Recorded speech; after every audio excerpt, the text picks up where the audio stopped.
All right, I have 12 noon, so we are going to go ahead and get started. Welcome to our Stewards of the Beautiful Land 2024 webinar series. Today is June 12th, and we have our Forest Therapy 101 webinar with our very own Karen Szalkowski. So let's get into it. So welcome again for those of us just now joining us.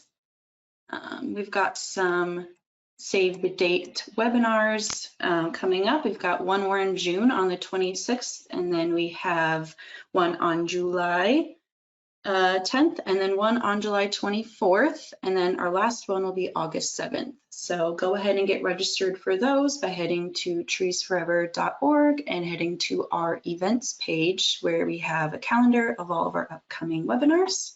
And then that will just allow you to get some email reminders leading up to the event. So we encourage you to go ahead and do that.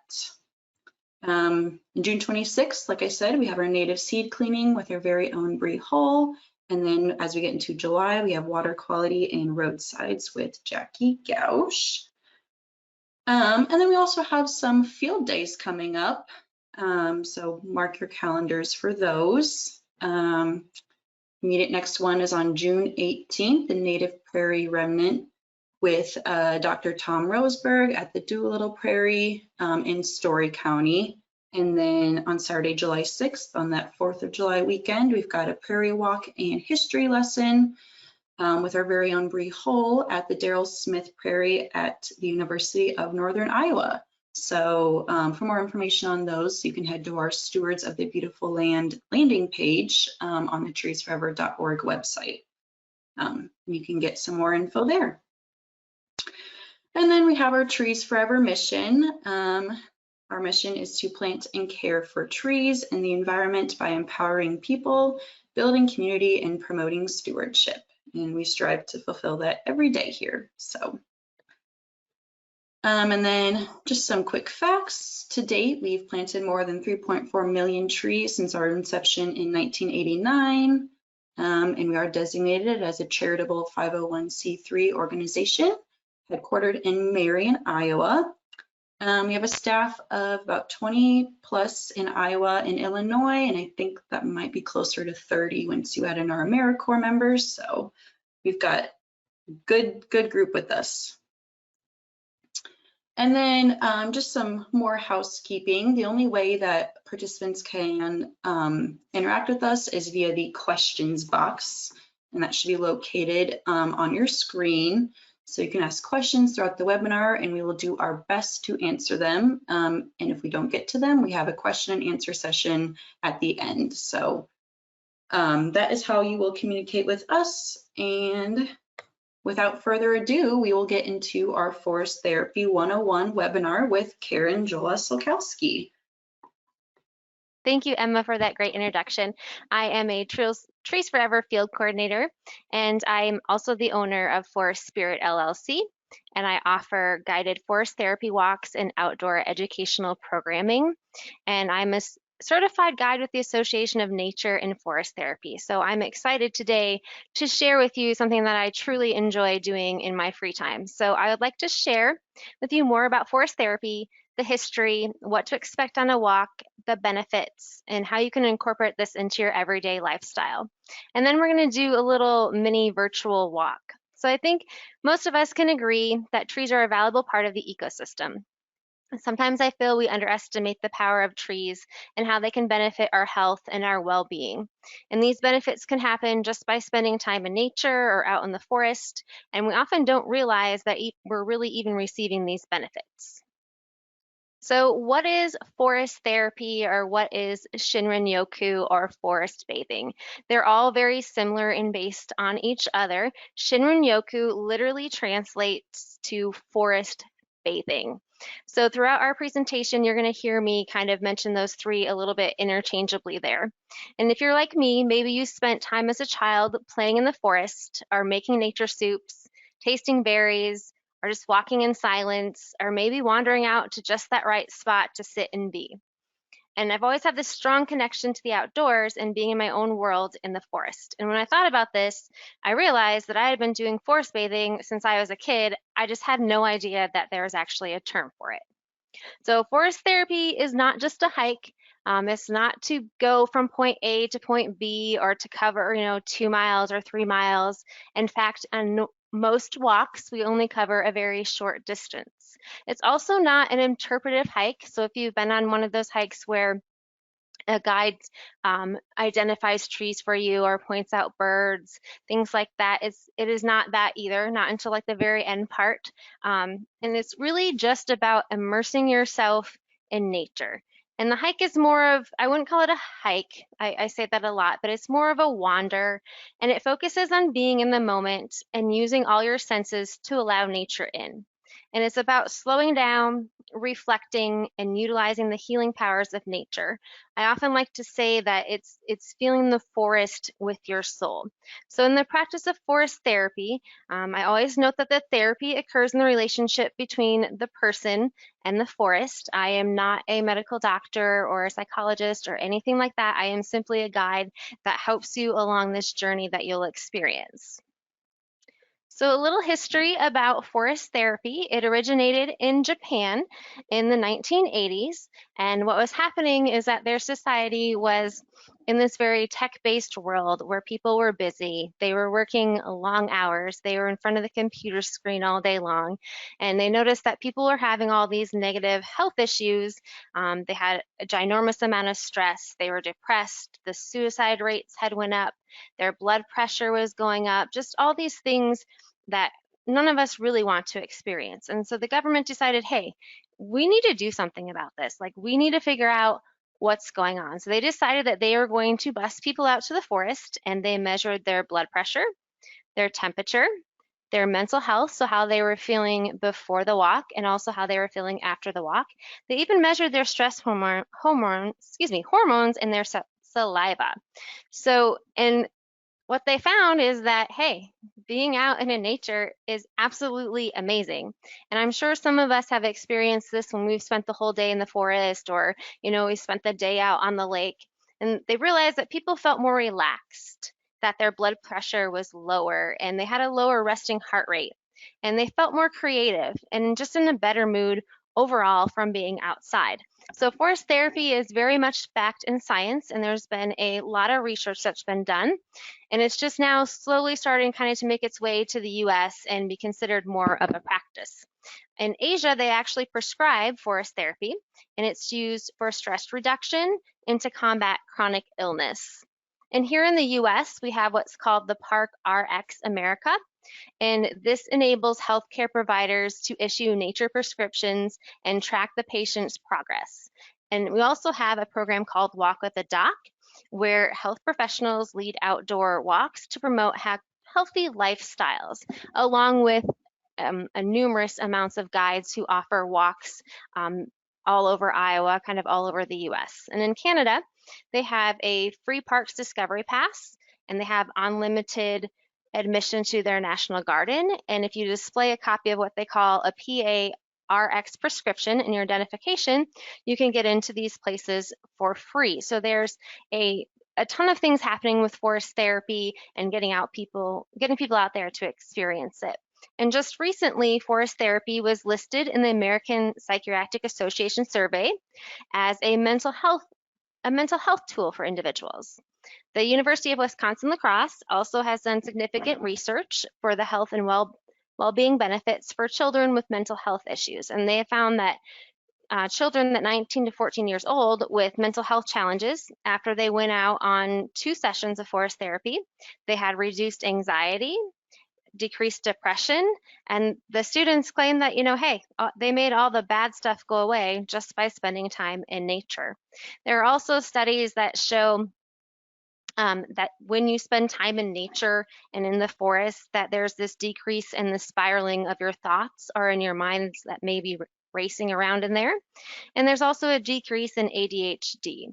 So forest therapy has the potential to help recover from trauma and PTSD. It's also a supplement to existing treatments for depression. So it's supported by a lot of science, and I don't want anyone to think that, hey, forest therapy is the end-all cure-all to everything, but I feel like it can definitely be a tool to kind of better improve our health and our well-being. So what are some more benefits of forest therapy? I shared just a few with you, so we'll go into a little bit more here. So one of the first benefits, there are psychological health impacts from doing forest therapy. So you'll come back with more energy, better sleep, enhanced immunity, healthy digestion, reduced inflammation, and lowered blood pressure. So some of the mental health impacts include increased focus, enhanced creativity, less stress, enhanced memory, and less anxiety. We also feel more relaxed, more connected with nature, more alive, and more grateful. I'll share a little story here in a moment with you. So today, I think a lot of us can relate to this. We are under a ginormous amount of stress in our everyday life. That may be with work, or it might be with family, or just everything on your to-do list.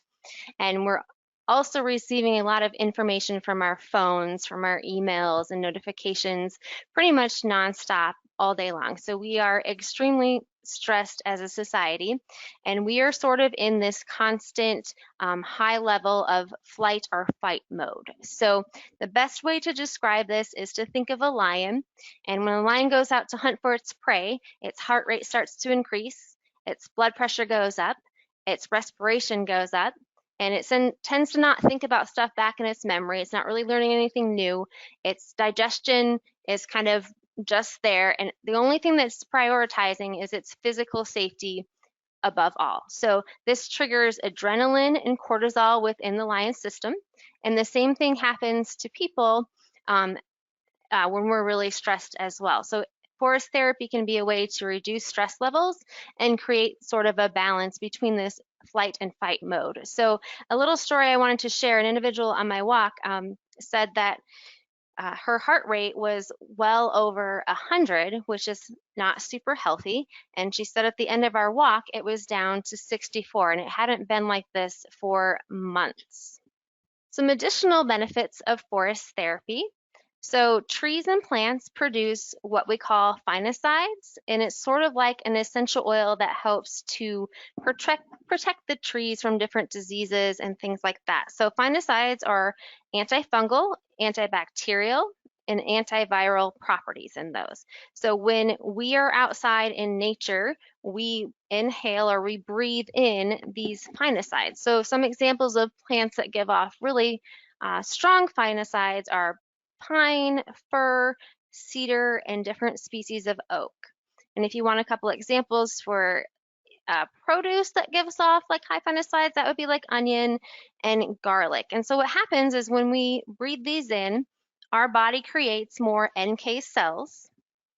And NK cells are important in our immune system because they're like the natural, they're called the natural killer cells, and they are a type of white blood cell that is like our body's first responder. So these phytoncides reduce the stress hormones and our overall stress within our body. And it tends to lower our cholesterol levels in less than 30 minutes spent outside. This phytoncide also helps to regulate our mood, assist with depression, anxiety, and other mental health disruptions that we may have. Along with that, there are antioxidants found inside phytoncides, and one of those helps to improve our sleep. So just another little benefit here. I want to share with you a theory called attention restoration. And so this theory talks about the human brain's response to fractal patterns, which we may often see when we go outside in nature. So a fractal is a curve or geometric figure where each part of which has the same statistical character as the whole. So passively, we take in these fractal patterns in nature during walks or just spending time outside, or maybe even spending time like sitting and looking at our succulents or our plants that we have indoors. And so I know I am always amazed and drawn to these fractals in nature. I don't know how many times I've sat and just stared at a pine cone or looked at the top of that acorn, because you're seeing those fractals and it helps to calm your brain and get you more focused. So I bet some of you are probably sitting there saying, hey, How can I get more of this in my life? I need some of these benefits. Well, I'm here to share how you can do that in your own life. So, 1 3-hour walk, the effects from that will last 3 to 5 days. And if you spend a weekend outdoors, the NK killer cells last for about 30 days. So, we're going to talk about how you can get these benefits and then what to expect on a typical walk. So most walks are usually 2 to 3 hours in length, just depending on, the setting that you have or what your guide would like to offer. And that's really a short amount of time when you think about the number of hours that a lot of us spend indoors, especially if you have a job that requires you to be in front of the computer a lot. So on this walk, it's a wander, and it's done mostly in silence. And along that walk, you are guided through a series of invitations, and each invitation is roughly 20 to 30 minutes in length. And these invitations are designed to have you slow down, to take in nature using all your senses, and be in the present moment. So if you want to get we want to get deeper and deeper away from what we call kind of our monkey brain. So our monkey brain is when we have all these racing thoughts going through our mind or our to-do list and all of our schedules. And we want to really just get away from that and go into what we call the liminal state. So that's just being in the present moment and being kind of one with nature right in that space. So there's no wrong or right way to do these invitations. It's doing whatever feels good to you in that moment. And then after we gather back from the invitations, we like to do what we call a sharing circle. And this is an opportunity for you to feel to share whatever you're feeling in that moment. So some people share a few sentences, some maybe share a word that comes to them or a poem. Some people choose to just share a moment of silence. And with forest therapy, we acknowledge that it is always optional to share. And sometimes in our sharing circle, we do have some emotions that come up, and those are all welcome in the circle as well. So it's pretty simple. If you have the sharing piece, which is usually a leaf or a little stick, then it is your turn to share. And if you don't have that sharing piece, you simply hold space for each other. And then after we do a series of invitations and sharing circles, we like to wrap it up with a tea ceremony. So where can you do forest therapy? You can do this anywhere outside of nature. So it doesn't just have to be the forest. It could also be out on the lake. It can be in your own backyard. You can go to an arboretum. It can be while you're gardening. If you can't get out and about, it can simply be with a natural object in your house or maybe with a plant. And it can also be done even just watching nature on your screen. And sometimes it's just images maybe from your phone that you use as well. I know I like to travel, and I don't always enjoy sitting in the airport, so I will literally flip through my phone to see different nature photos, and then I'll turn on some natural sounds in the background, and I'm instantly like transported to the forest or to the beach or to the prairie. So some examples of how you can do forest therapy or how you can kind of put this into your lifestyle without having to have a guide. So first off, though, I would recommend that everyone tries their first walk with a certified guide. This is really going to help assist you in opening all those senses and really to slow down. So you don't have to go with a guide, but I like to think of it, a friend told me that it's sort of like yoga. You can read about yoga and you can sort of do it. You can teach yourself and get a little bit better and learn new things. You can watch some videos on YouTube and then you can do a little bit more and you can feel a little more comfortable, or you can go to a yoga class and have an instructor, and it's an entirely different experience for you. And I think this is very much the same with the guided forest therapy walk. So other ways that you can do this is to simply take a silent walk with no intentions in mind, just walking silently through that space. And while you're doing this, feel free to wander off the trail and have really no particular thing in your mind other than just being in that space. And take in some of those smells that are around you, possibly explore the textures of the forest. And one really simple way, and kind of the best way to do forest therapy, is to find a sit spot. And so a sit spot is exactly like it sounds. You find a place to sit and you simply just be. And often in that sit spot, it's a good idea to close your eyes and to just take in nature and to listen to the sounds around you and really focus on using all those senses and also noticing what's in motion. So this slide just shows some suggested reading for you. These are books or reference guides that I've used just to give myself a better introduction to forest therapy. These are very helpful. They give you some different ideas. Forest therapy, like we said, can be literally done anywhere, and it can be done at any age with any person or any being. So Suzanne has a really great book about how to do forest bathing with your dog.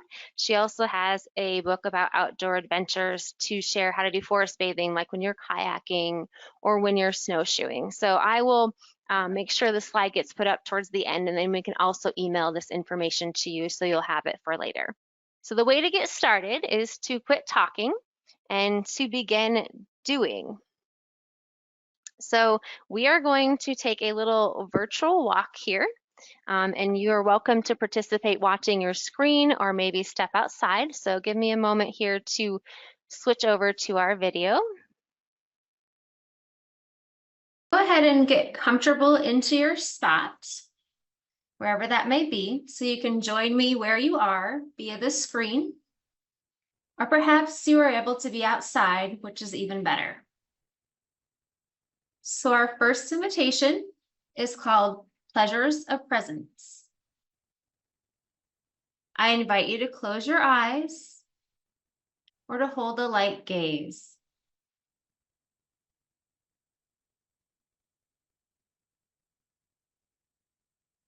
Take a few slow, deep breaths.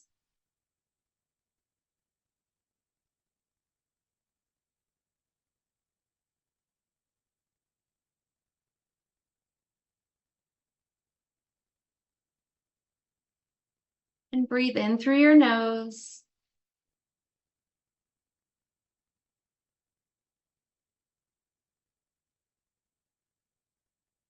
And out through your mouth.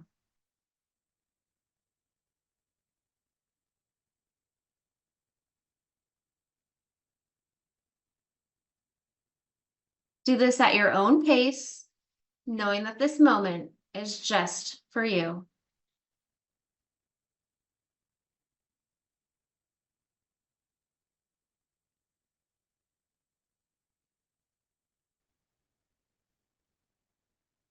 And notice the air as you are breathing in is shared by all the beings, the plants, the trees, the animals, and the insects around you.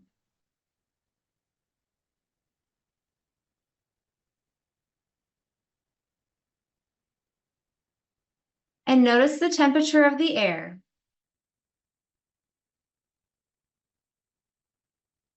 The temperature different when you breathe in compared to when you breathe out.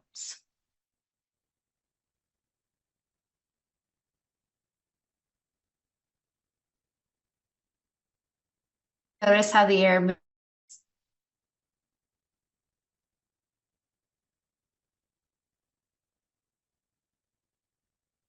And perhaps you can feel the air move your hair or your clothing.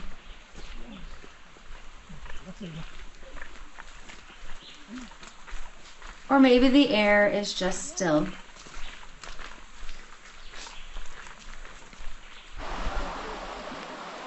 As you breathe in the air,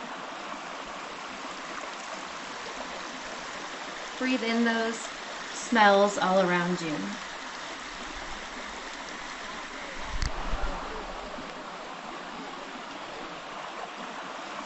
Perhaps there is a fragrance that you recognize.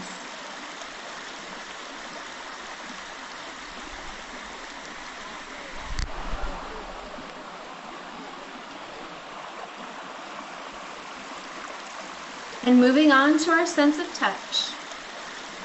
Notice how your body feels beneath your clothing and how the air feels on top of your head,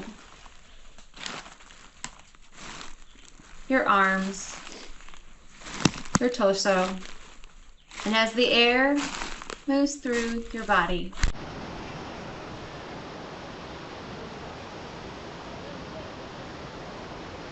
And if it feels comfortable to you, reach your hands out in front of you and simply move the air out with your hands slowly. And bring that air back to the center.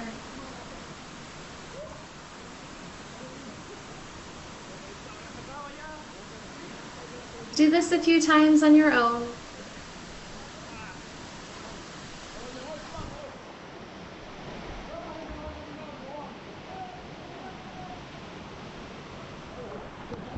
And simply notice the change in the air and the energy within your space.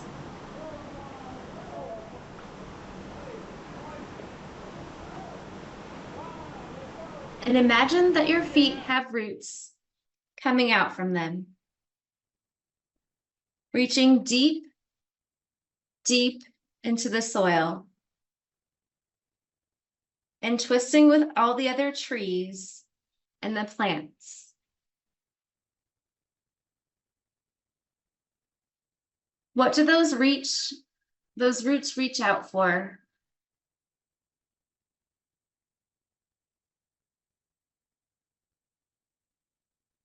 Or what do they try to avoid? And imagine that all these roots twist and wrap around one another, making a connection and meeting in the center of the earth.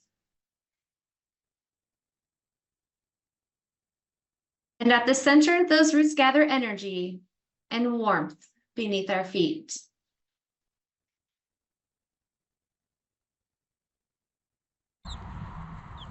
And imagine through those roots that energy and warmth is transferring into our own feet. As it slowly moves through our toes, through our legs, through our arms, through our neck, and to the top of our head.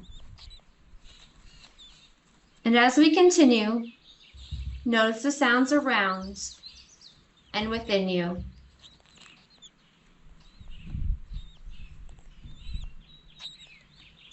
Perhaps you can hear your body's own sounds.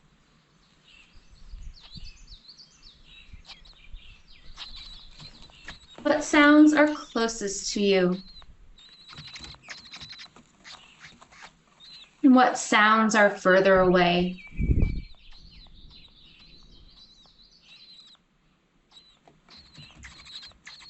And imagine bringing those sounds within you in this space.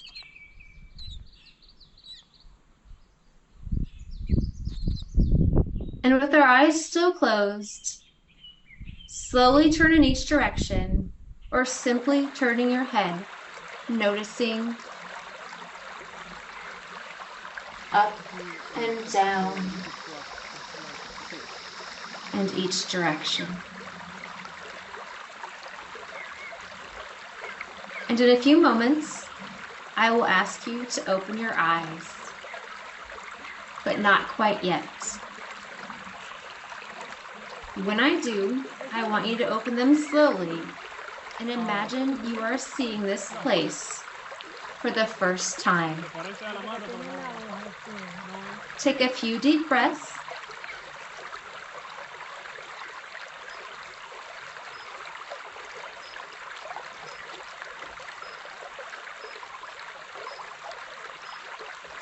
And when you are ready, open your eyes.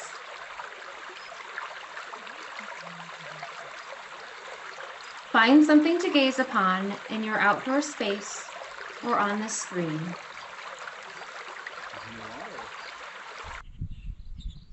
And in the next few moments, simply just be.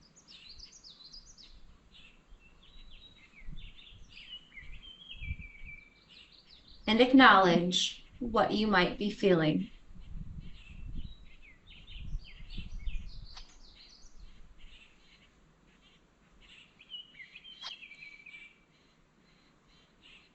So in forestry, we always like to do a sharing circle after each invitation. So you can feel free to share in the comments, what are you noticing? And that may just be a word, a few sentences, or something that comes to you, or possibly today it's just an emoji on the screen. Or maybe it's a moment of silence just for you.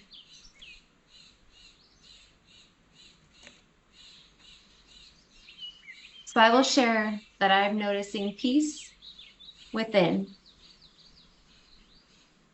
Our next invitation is called What's in Motion. And over the next few minutes, use your sense of vision to notice what's in motion. This could be on the screen or looking out your window.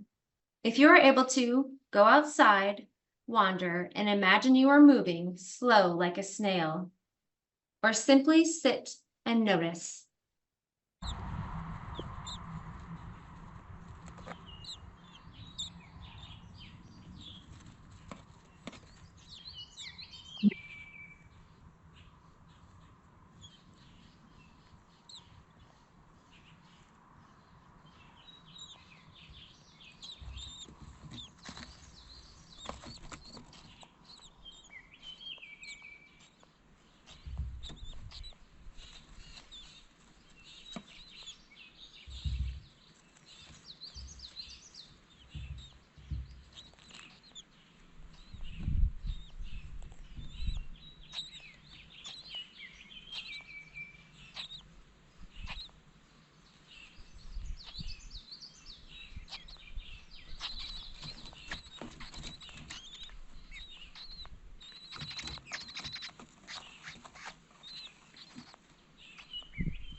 Take a deep breath.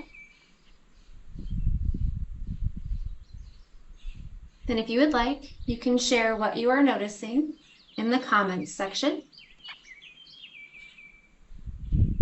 And remember, it's perfectly okay in forest therapy to share if you would like, or it's okay to just share in your own space.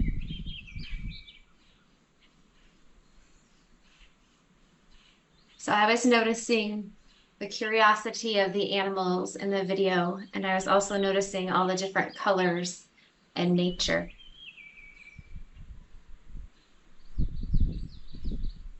So thank you all for sharing. Again, go ahead and feel free to share maybe a word or a sentence or anything that you are noticing after our second invitation there.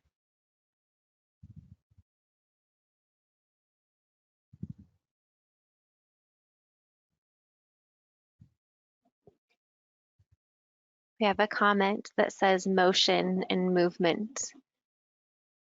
Another one is beauty.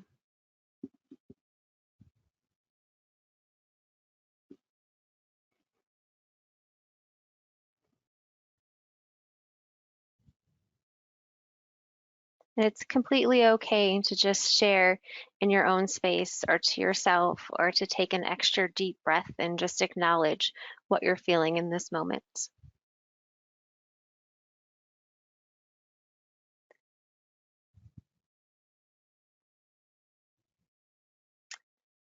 So the next invitation is an invitation for you to do kind of on your own. So I would like you to spend some time wandering in a natural space and focus just on being in the moment and really using all those senses, and awakening those senses through those invitations that we just did virtually here.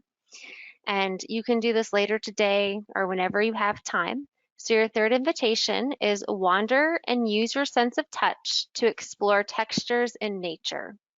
Be curious. You might think you already know what something feels like until you've touched it.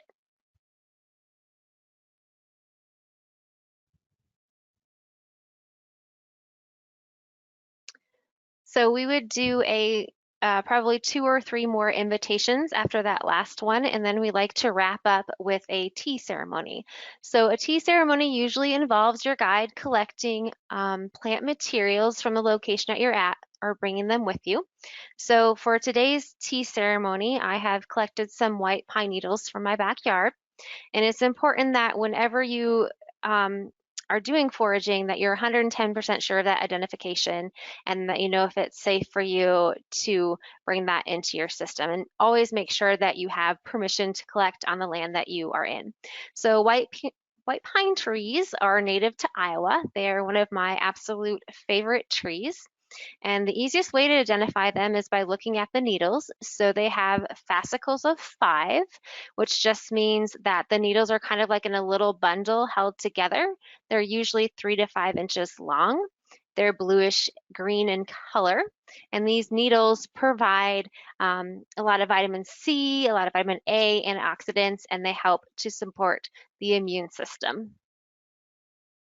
Okay, I'm going to go ahead and put my video back on for you. So I have prepared our tea in my little teapot here, and I have let the needles steep in some water that I boiled ahead of time for roughly about 20 minutes or so. You don't want to do it too long or you're going to get a flavor that's not very tasteful for you. So in forest therapy, when we take something from the land or harvest something from the land, we always like to give something back in return.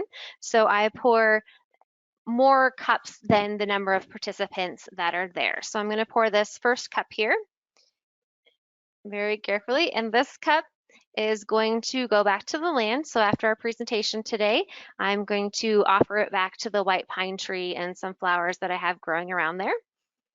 And then I'm going to go ahead and pour a cup of tea for myself here. And we always like to take a nice smell and inhale that smell before drinking that tea. It's delightful. I so wish that you guys could be here in person with me. So I smell a little bit of pine here along with a little bit of citrus. So I'm going to go ahead and sample this. Yes, very, very nice there. So I hope that today's walk has inspired you to take a forest therapy walk yourself. And I hope that you're feeling a little more relaxed and that you would like to incorporate forest therapy in your lifestyle. And I would love to have you join me on an experience in person. So my contact information is listed here. So I offer walks, workshops. I also do private walks for small groups and corporate events. My business is Forest Spirit LLC. You can find my events on my website there. I'm going to be in Montgomery and Adams County this summer, along with I'm going to partner with the DNR for a foraging and forest therapy event in the Des Moines area. And then I will be in Iowa County near Williamsburg. And then in March, I'm going to be hosting a Wellness Naturally workshop specifically for women to learn healthy lifestyles and incorporating nature into your own space. Thank you so much for that wonderful presentation, Karen. I know You're myself, personally, I feel very relaxed. So I appreciate that. That was a wonderful middle of the day kind of escape from work. So happy Well, to hear that. yeah, let's see. I know we had one question from the beginning of the presentation. Let's see. So Greg would like to know, how beneficial was forest therapy long ago when people lived off of the land and essentially existed essentially existing in the forest was commonplace? He kind of wants to know if the benefits vary between when, people lived off the land more versus now. Sure. I feel like they probably experienced very similar benefits that we do. Obviously, just spending that time in nature, you're going to receive some of these benefits. I also feel like, and this is just personally, I feel like back then people had a better connection with the land and where their food came from because they spent, quite a bit more time than we do today outdoors and just even with like farming or gardening or just spending time outdoors foraging for different plants. So hopefully that answers your question there. Yeah, kind of was just like their lifestyle. Mhm. Well, personally, I'm kind of interested to know how you got into forest therapy. Sure. So I got into forest therapy because I was interested in bringing new programs to the position that I was formerly in. And I went on a forest therapy walk, and then I invited some guides to do a walk for us. And after we completed that, I was like, hey, you know what? I love this so much that I need to do this, and I want to know how I can offer this to people. So I took a training, and my training was held in Minnesota, and it was through the Association of Nature and Forest Therapy. And so that training was an extensively long week. We spent a lot of time out in nature, which was great. We also learned how to be a guide and to hold space for each other.